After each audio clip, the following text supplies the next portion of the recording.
WALL-E, animação da Pixar de 2008, eu tenho para mim que essa é uma das melhores, se não a melhor animação que a Pixar já fez. E lá de 2008 parece que ela é tão atual.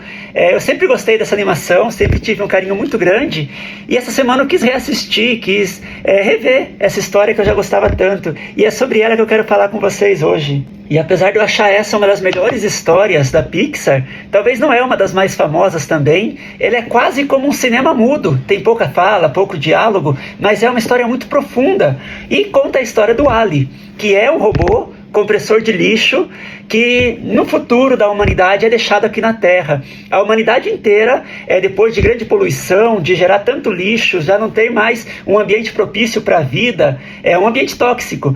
Toda a humanidade entra numa nave e vai num cruzeiro lá no espaço, enquanto o WALL-E fica ali juntando lixo, comprimindo lixo para poder tornar a Terra de volta habitável. E essa história se passa mais ou menos uns 700 anos no futuro, depois que o WALL-E está sozinho comprimindo o lixo aqui na Terra, que um robô vem do espaço para ver se encontra vida aqui na Terra. É um robô cheio de tecnologia, é um robô que vem para ver se encontra alguma planta, se encontra algum ser vivo aqui, para que a humanidade possa voltar para a Terra. Nós acompanhamos quase meia hora do filme sozinho o WALL-E ali na planeta Terra destruído pelo lixo, até a hora que chega esse robô do céu, que é a Eva. Então tem esse encontro do WALL-E, que é um robô que ficou da nossa época, com um robô todo tecnológico que vem do futuro. E o engraçado do WALL-E é que ele é quase um filme de romance, esses dois robôs. Uma das coisas que o WALL-E fazia muito quando estava aqui na Terra era assistir filme. Aparece várias vezes a cena de um filme, Alô Dolly, que é um filme musical, e ele vê essa interação dos seres humanos dançando e se apaixonando, e ele queria viver aquilo. E ele tem a oportunidade, quando chega uma nova robô, a Eva vem do espaço para procurar essa vida ali, ele comprimindo lixo, ela procurando a vida e ele tentando se aproximar dela. Só que a história do filme, ele toma um novo rumo quando a Eva encontra um pequeno broto de uma árvore e leva para o espaço, e o WALL-E acaba indo junto lá para o espaço, onde está vivendo aquela colônia. Engraçado que até aparece no filme, estamos completando 700 anos da nossa viagem de 5 anos que seria pelo espaço. E lá no espaço os seres humanos já estão todos deformados, os ossos dos seres humanos mudaram, eles não vivem mais como ser humano, eles vivem numa cadeira que transporta eles para tudo. E nessa cadeira tem uma tela que tampa o rosto deles e que eles vivem olhando para aquela tela, deitado naquela cadeira, sendo servido pelos robôs. Então toda a alimentação, tudo que eles fazem é ali, olhando naquela tela. É uma humanidade de 700 anos depois, que já nem lembra mais o que era a vida aqui na Terra, nem conhece mais o que era a vida aqui na Terra. E o que eu acho legal e eu queria refletir aqui com vocês é porque na hora que a Eva chega com aquela planta lá na espaçonave que eles estão, o capitão vê aquela planta e fica feliz, então a gente pode voltar para o nosso planeta. Só que a máquina domina tudo. E a máquina tenta excluir, destruir aquela flor para falar, não pode voltar. Vocês têm que ficar aqui, vocês têm que ficar nesse sistema. E é um sistema que aprisiona eles. Aprisiona como? Deitado, sendo servido, com uma tela na frente deles, falando tudo que eles têm que viver.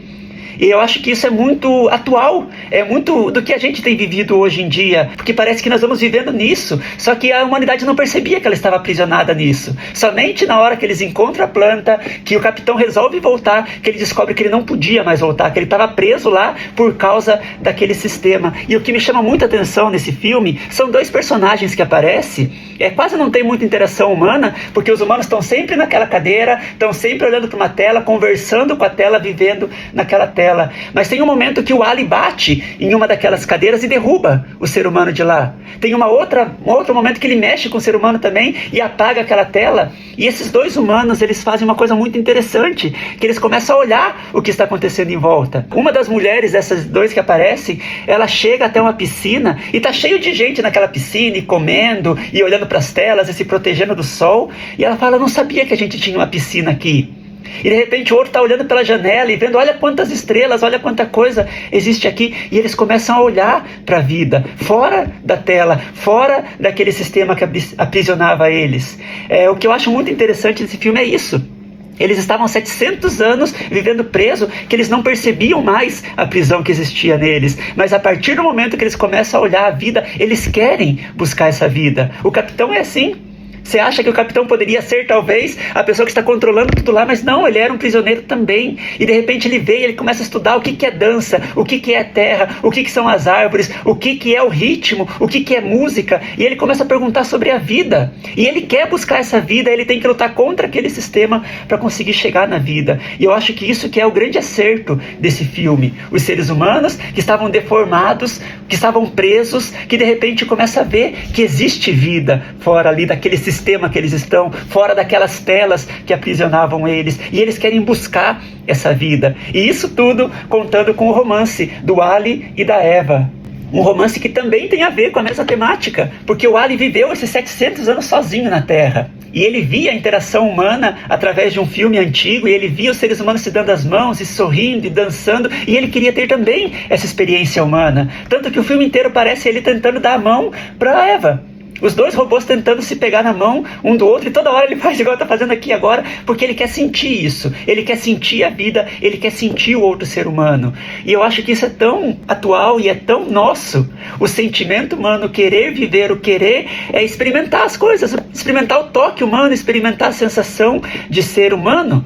O Ali queria isso, a Eva quis isso, aqueles humanos que estavam 700 anos presos na nave queriam isso, só que eles tinham que lutar contra um sistema que aprisionava eles em tela e que não deixava eles existirem, e que eles não conseguiam perceber que existiam estrelas, que existia uma piscina, que existia uma vida, que eles podiam andar. Mesmo com as pernas deformadas deles, eles têm as perninhas pequenininhas, mas eles podiam se levantar daquelas cadeiras e eles viverem. E essa é a busca do filme. E eu acho que isso que torna esse filme tão especial, e talvez um dos melhores filmes que a Pixar já fez, porque ela traz um pouco disso, esse sentimento humano, o querer ser humano, o querer experimentar a vida. Então essa é a minha recomendação na semana e a minha reflexão sobre esse filme. Somos seres humanos, somos feitos para viver, que a gente não fique preso em tela, que a gente não fique preso naquilo que nos aprisiona sem a gente perceber. A gente acha que está vivendo, a gente acha que está tendo vida, mas na verdade quantas vezes a gente é preso nesse sistema. Que a gente descubra que existe estrela, que existe vida, que existe luz, que existe algo além disso que a gente está vivendo aqui na tela. Que a gente descubra de volta o valor da nossa vida.